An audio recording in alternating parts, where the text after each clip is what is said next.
And good morning, everybody. It's Saturday morning, October 3rd. This morning, I've got a good one for us. We're going to be talking with Ken Chapman. Ken is a longtime staff member at East Bakersfield High School who graduated in the class of 1985. He's going to share some of his memories with us. We're going to talk a little bit about his family. Great group, the Chapmans. He's going to answer the 5 focus questions for us, the family reunion questions. And also, we're going to go down memory lane a little bit with the Valley Championship football team from '04. I'll share a little bit of my perspective as we talk to Ken. I hope you enjoy this morning's interview. I love you guys, and as always, go Blades. And good morning, Ken. It's October 3rd in the morning, about 11 o'clock in the morning, and I've got Ken Chapman on the phone with me. Good morning, Ken. Good morning. How are you doing? I'm doing great.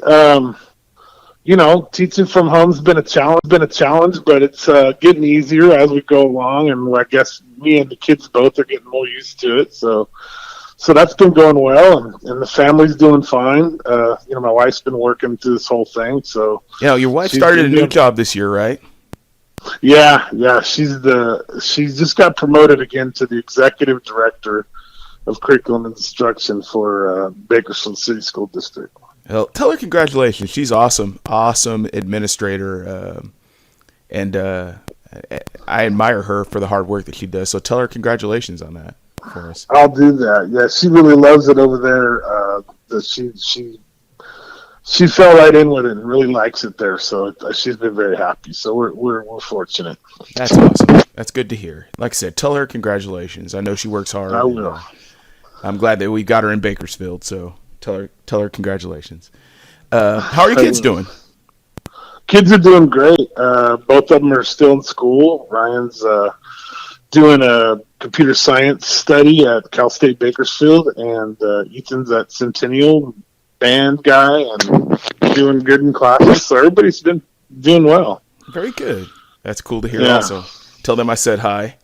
And what year? Will do. What year did you graduate? Let me back up. What year did your son graduate? My son graduated, the first one, oh my gosh. I'm trying to remember. It's been 4 years ago, so 2016. Okay. Yeah. All right. And what year will Ethan graduate? He's a sophomore this year, so that'll put him, 22? 23. 23, yeah. Okay. Yeah. All right. Very good. Okay. So now let's get the perspective. Ken, what class are you? I'm 1985. Blade class of 1985. Yep. Okay, yep. So did you guys 35-year reunion or whatever? Did you guys do anything? Haven't heard of anything yet, but I'm hopeful there will be one. Okay.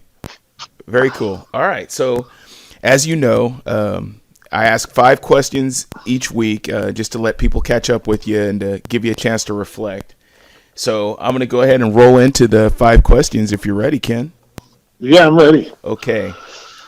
So what teacher or staff member made the biggest difference in your high school education? And this is not a class. I'm asking about a specific person. Right. Well, there was really 2 of them. Okay. And when I first, my early education, I got into Mr. Chichester's science class. And he was a great teacher. I mean, he just had a passion for the subject, and he was just a kind-hearted, positive person. And you just felt fortunate to be in his class. I mean, he was that kind of guy, and so he had a big impact on me early on, and then later on, my senior year, I was in a advanced English class with Larry Christensen. Okay. And Mr. Christensen, and if I had to pick a favorite of the 2, it would probably have been Mr. Christensen, just because it was a great class, and he really went above and beyond to make sure that we really experienced it. We went. I remember going on a field trip down to the Huntington Library and just doing some really cool stuff. It was a great class. I learned a ton. That's cool. About humanities and literature. And so it was, that class that's probably my favorite probably teacher. But I couldn't do this without mentioning Mr. Chichester because he was a incredible guy. So That's cool. Really, those two guys, yeah. So then that rolls into the follow-up question, which is, what was your favorite class? It would have definitely been Mr. Christensen's class, just because I didn't really my expectation. I'm going into senior English, and I was fortunate enough to get moved up into an advanced class, and with Mr. Christensen, and I'm just thinking it's going to be like every other English class, but we started learning about art and about all these other things, and just really kind of opened me up. I really kind of enjoyed it and really felt like I got a lot out of it. So yeah, that's interesting. That was probably, yeah. My high school experience, I didn't have that, but my wife did. I think that's kind of an East High tradition, that humanities component of your senior year is trying to make you a well-rounded person. It was a great class. It was my favorite class by far of all my high school. That's interesting. So, I think my wife would probably say the same thing. Someday I'll probably interview her and give her a chance to articulate it. But that's interesting to hear. I didn't have that experience in high school. High school I went to did not have humanities, so I've heard a lot of good things about it over the years. Yeah, it really was. I think it may have been Mr. Christensen the whole time. I don't know, but he was definitely a great teacher. And really had a great understanding of the subject. You felt like you were learning from somebody who really knew what they were talking about. So that's cool. It was cool. So, Ken, what is your favorite high school memory? Oh boy, my favorite high school memories all revolve around football, and I had a great coach my senior year. We didn't do all that well when it came to the wins and losses column, but, he's a great guy. His name is AJ Vasquez, and he was an incredible guy. And, my relationship with him ended up going on beyond just high schools, and, because he's just that kind of guy. That's usually the way it is, yeah. Yeah, and so, being with my, fellow classmates and my coaches on the field on Friday nights, those are probably my fondest memories for sure. So we were over 6 minutes into this interview. And for our people who maybe haven't caught up with you over the years, you've been a part of Valley Championship team on the coaching staff. You've been heavily involved with athletics, both track and football, and all athletics at our school for years. Been an athletic director at EBHS. We're over 6 minutes into the interview before you mention football. Right? So I think that says a lot. I mean, there's well-rounded people. It's like talking with Thorpe, people don't realize how, Thorpe was a writer. People don't realize, there's more to Ken Chapman than football. So absolutely, that's just one part of my it's something I love. I felt like the people that I met, the coaches that had an impact on me, really helped make me the guy that I wanted to be and who I am. And so, that's why I love the sport, and I try to give back as much as I can. Right, and I think you kind of live that philosophy too in your interactions as well. So, as an adult, at least, that's what I've witnessed.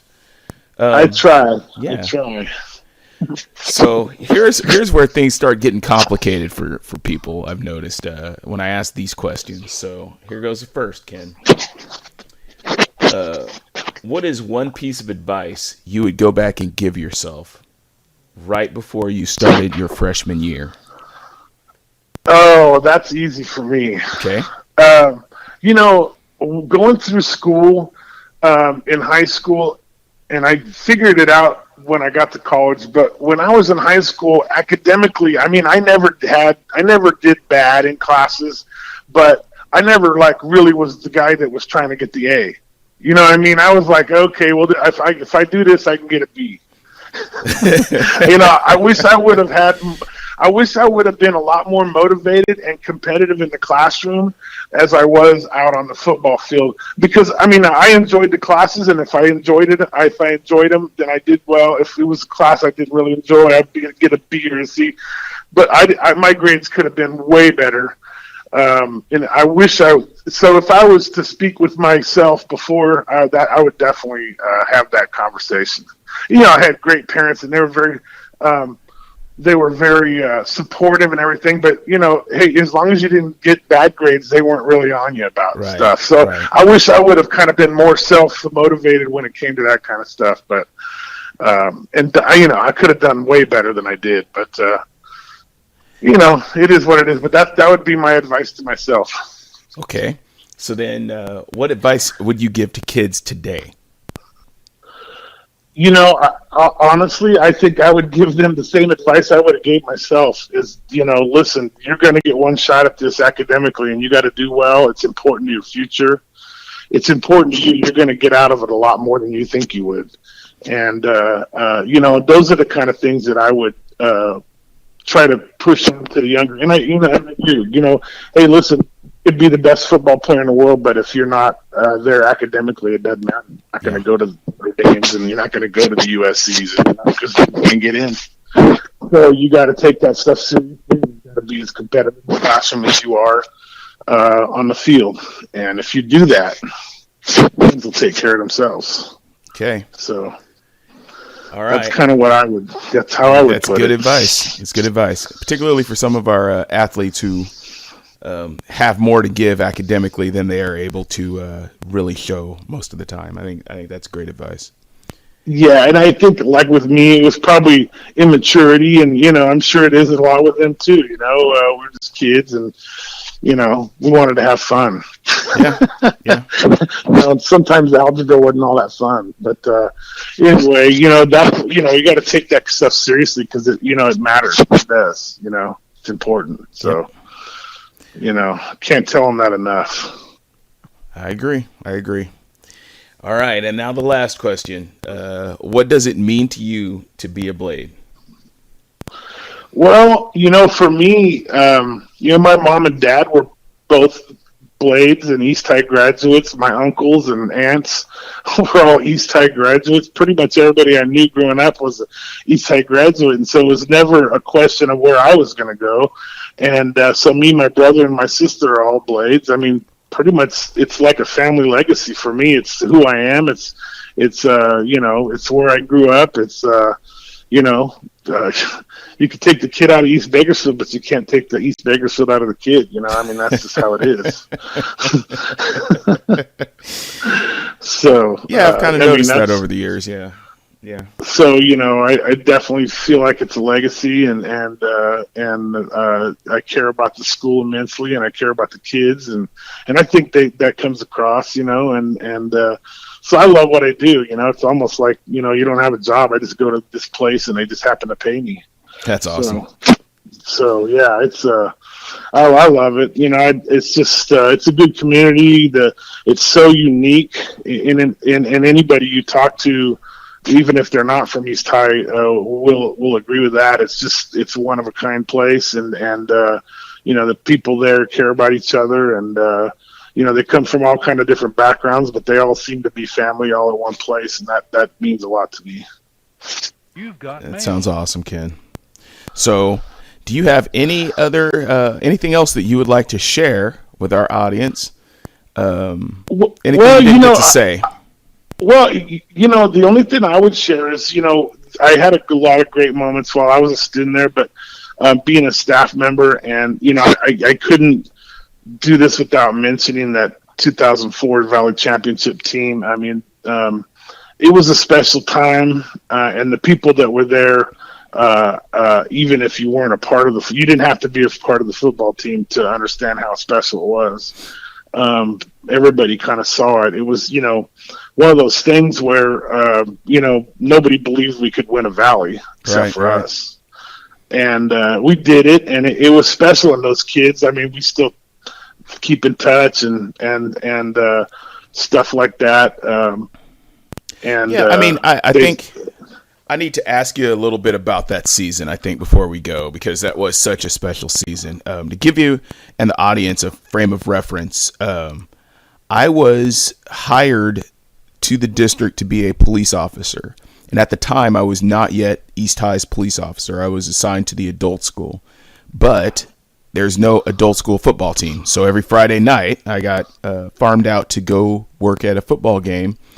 And I live on the east side of town. The adult school is on the east side of town. So I think I worked every East High home game that year, including the two big ones, the game versus Arvin and the Valley Championship game. I was there for both of those games, and I worked several others against Garces, and that was a very busy night for me as a police officer. But it was a packed house. It was a packed house. It was busy, but I was able to witness that. So what was that like that year? I could tell you that Arvin game was something else. It to this day remains. I hate to say it, but it is the best high school football game I've ever seen. It was definitely an exciting game. Unfortunately, I don't say that because that Arvin game, we were up by, I don't know, 3 or 4 touchdowns. 3 touchdowns. We were up huge. Yeah, I think we were up 42 to 20. And we ended up losing the game in the last seconds on just a bunch of, one bonehead deal after the next. It just was a bad night for us. But you know what? I wouldn't do it any other way because that was the spark that lit the fire under that team. And from then on, you didn't see people on our team play that way anymore. They had resolve after that game. They were embarrassed by it, and it really kind of took us to another level as a team. They really came together after that and held themselves to a higher standard. And you saw that week to week after that game. You're like, whoa, what's going on here? Ken, so for reference, Ken, only our juniors and seniors some of our juniors and seniors were alive when that game took place. Right? Right. My son, who is a sophomore, was not born yet when that game took place. The Arvin game. So I don't think your son was either, funny? Right? and you know what's funny though is like you'll talk to some of our players and you'll ask them like, what do they know about that, or you'll hear them talking about that game, and they still know who those players are. Oh yeah, absolutely. You know what I mean? Yes. It's like even though they were like little babies when this happened or whatever.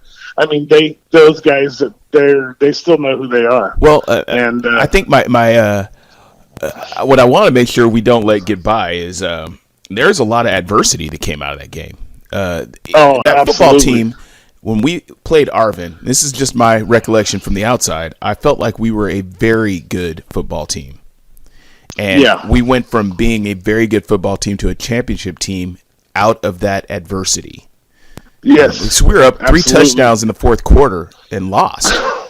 And lost to a team that was okay. That Arvin team that year was an okay football team. Yeah, they were not they were as good as us. Football team, but they didn't have any business beating us. Right. It just was a comedy of errers that just happened at the right time in the right place. And it was weird. The play, and so what I recall, and you can correct me if I'm wrong, Ken, but on the last play of the game, Arvin was down by 6 points.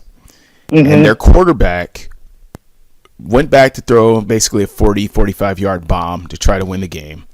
And he rolled right, left, right, and threw a ball literally back and forth across the field, almost got sacked 2 or 3 times, and threw a ball into the corner of the end zone. And the kid who was their kicker jumped up to catch the ball, caught it, landed, and broke his collarbone. Yep. And so that's exactly right. And I'm yelling, somebody tackle that kid, would you, please? Yes. And he just ran back and forth around, just crazy. Threw a miracle pass. The kid who had to come out to kick the extra point to win the game broke his collarbone, so they had to trot out their backup kicker to try to win the game, and their backup kicker beat us by a point. Yep. And then it felt like the entire city of Arvin came onto our football field to celebrate. Did they win the Super Bowl? That was the Super Bowl. Yeah, that's what it felt like. And Yeah. and instead of folding, Oh, and this is the thing I love, it's kind of, and you say you can't take the East Bakersfield out of the man. Instead of all folding, right. our kids looked at that and got better. Oh, absolutely. And our kids, our Absolutely. coach, everybody, it was like that was the moment where everyone knew we're not letting this happen Yeah. again. So when We that can't Valley let that ever Championship game happen came again. Yeah. around, I mean, I think it was Tulare Western we played, right? I mean, we put it Yeah, on them. Larry Weston in the finals. Uh-huh. We put it on them. I mean, it was night and day. And that moment, You and I know, think for our kids to know, that adversity is what really, and I've heard the players over the years when they reflect on it say, it was losing to Arvin at our field, seeing them come out and yep, celebrate, the way they beat us, all the little miracles that had to happen. That yep, was what made us who we were that year. That yep, adversity, yep. that It's absolutely right. One of the proudest moments and probably the toughest moment that season didn't happen in the Valley Finals. It happened the week before in the semifinals. We were playing against a very good San Joaquin Memorial football team. Their tailback had just signed with Cal, and I think it was their right tackle had just signed with Cal. So they had two Division I football players on their offense, and their thing was they run the football, and so we had a good stout defense, obviously, but I can't say we'd ever played against that caliber of a runner up until that point of the season. Even though we played, Liberty and BHS, I don't think either one of them had that kind of a running back at the time. And we go in, and we're a ball control offense, kind of similar to them. And so usually in those kind of deals, the defense makes the difference. right. And, we go in at halftime and we're down 10 points and we can't get their offense off the field. I mean, we can't get on the field because we can't get them off the field. Right. And I remember one of the guys coming down and their coaching staff was laughing in the booth as they're coming down saying, "This is too easy."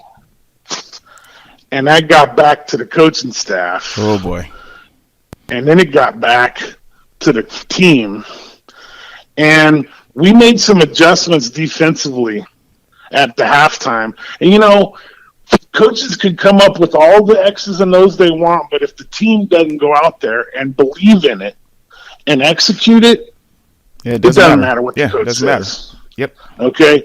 So we come up with this plan. We had been a real penetration kind of defense that year, very aggressive, and we moved away from that and went to just holding down gaps because this runner is so good that if you penetrate, he puts a little juke move, and now he uses that penetration as a big seam to run up the field. Mm-hmm. And so we kind of played red line football and held down gaps, and our kids came out and executed that plan perfectly, and they never scored again in the whole entire second half. Wow. And we went ahead and beat their butt in the second half offensively and ended up winning that game. And they were to me, that was probably, if you want to talk about the best of the two games, that was probably the best game.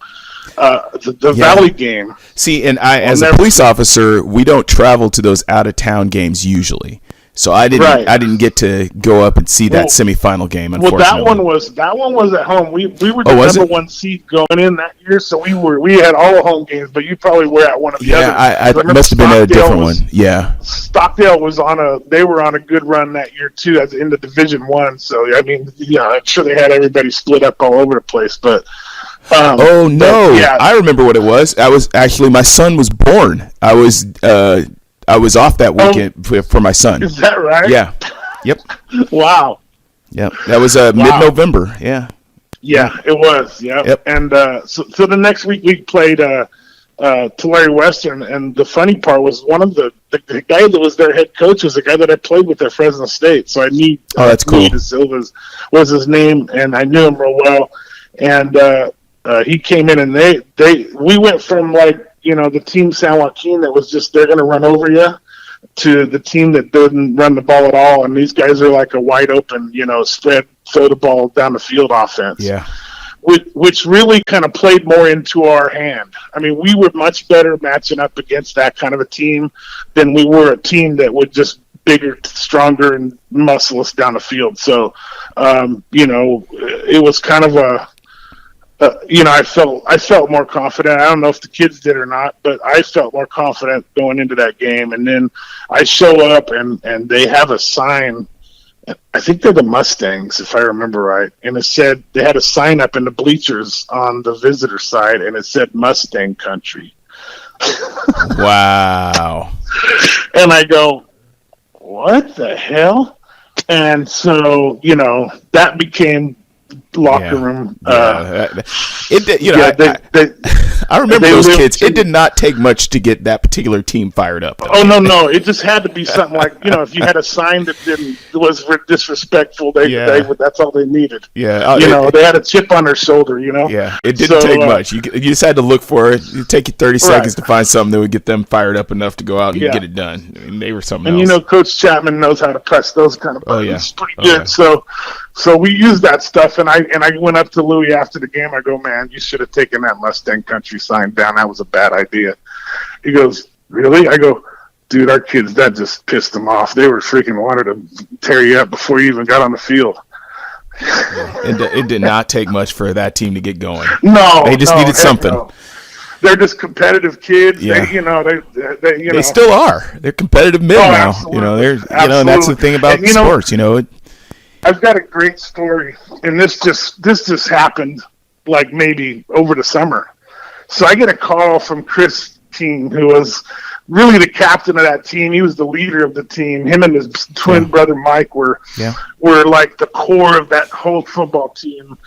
And they call me up, and they're like, "Hey, so there was a couple of guys that year that didn't get rings for whatever reason." And me and Chris want to, we do well. We've got good jobs. Money's not an issue for us. We want to buy these guys rings. And I'm like, well, you guys don't need my permission to do that. And he goes, well, I understand, but, I wanted to talk to you about it and see what you felt about it. And I go, well, Daniel, it was the two guys. One was Daniel Reza, who was a kid who, one of the core guys in that group and a linebacker for us that was just tough as nails. I mean, this kid was a good kid, come from a real tough background, but just played his heart out. And another guy named Tim Wilson. And for whatever reason, those two didn't get rings that year. And the twins bottom rings, and we did a little ceremony kind of thing, just us, me and Thorpe and Maples and them and the boys. And the boys were just, they were crying, they were in tears. They thought everybody forgot about them, Oh, wow. And it was an awesome moment. Those guys, but that's just the kind of group those guys are. Yeah. They're going to make it right if it's not right. Yeah. So they were fun. They were a fun team to be around. When you talk about that, all that family stuff, and people think that's just like a PBIS deal. No, it's not. That's not a PBIS deal at all. It's a real thing. We live that stuff over here. It is. Yeah. Yeah. So. Well, I'll tell you, I appreciate you talking to us about that for a little bit, Ken. It's a unique perspective. I'm going to ask you one more question related to that.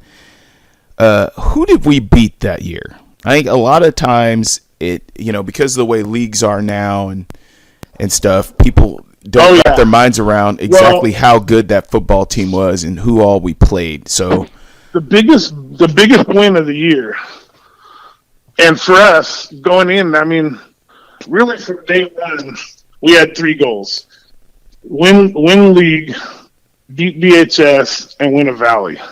Okay. Those are lofty goals.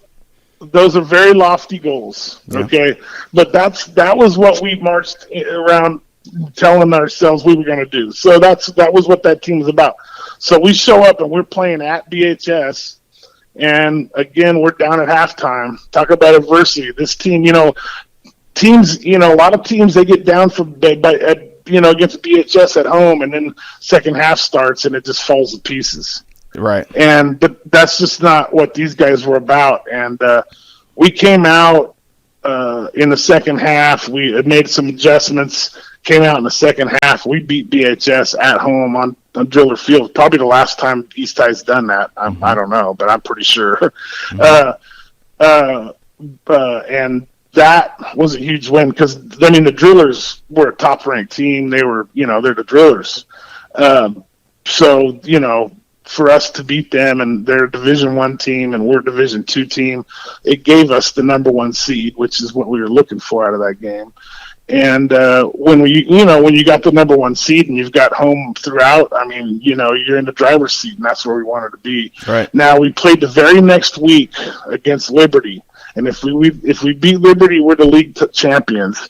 And I'll tell you this, and as a coach, you hear people talk about it, but like that game was so emotional for us as a team.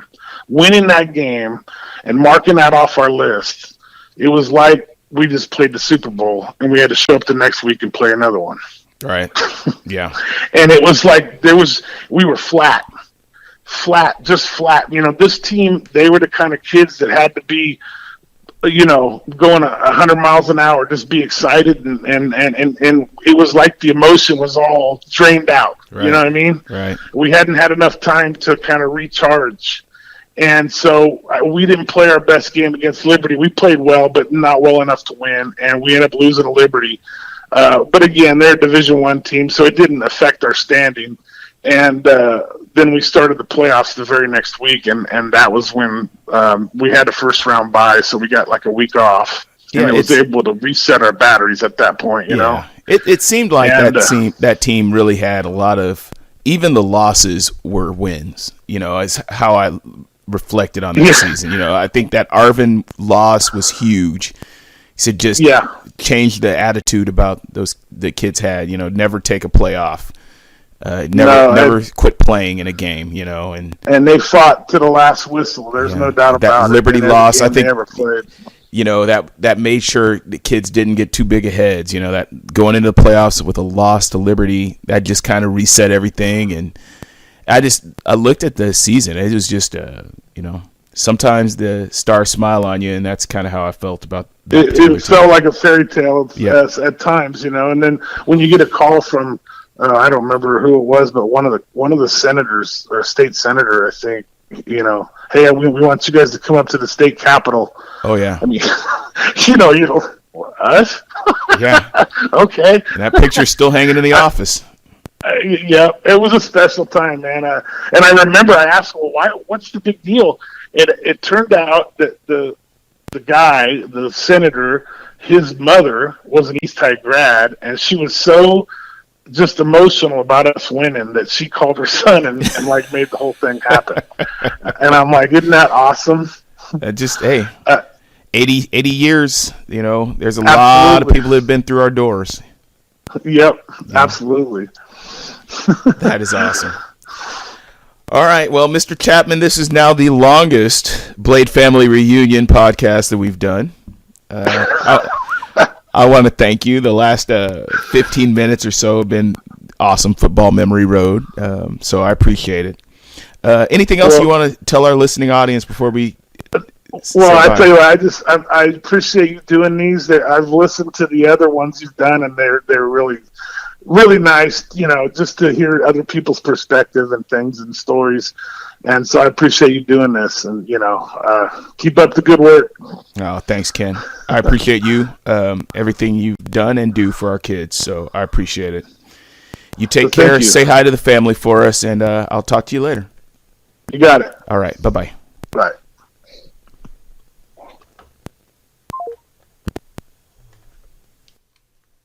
I hope you enjoyed that interview with Ken Chapman. As I always say, it is amazing how deep the Blade family tradition runs. This legacy is not just something we say. It is something that we live. I hope you enjoyed catching up with Ken. He has a great perspective, and we win a lot of championships at East Bakersfield, home of Scholars and Champions. He has a great perspective on that 2004 team and on what it's like to be a staff member and a former student of the Blade family. Hey, listen, This is a labor of love. As I say, I'm doing this to try to get a principal scholarship going on. If you're so inclined to donate to East Bakersfield High School's Principal Scholarship Program, please give us a call. Our finance office is willing to accept your donation. It'll go to our students, students who are graduating and students who need summer enrichment to make better blades and a better community. I love you guys. Take care until next week. And as always, go Blades.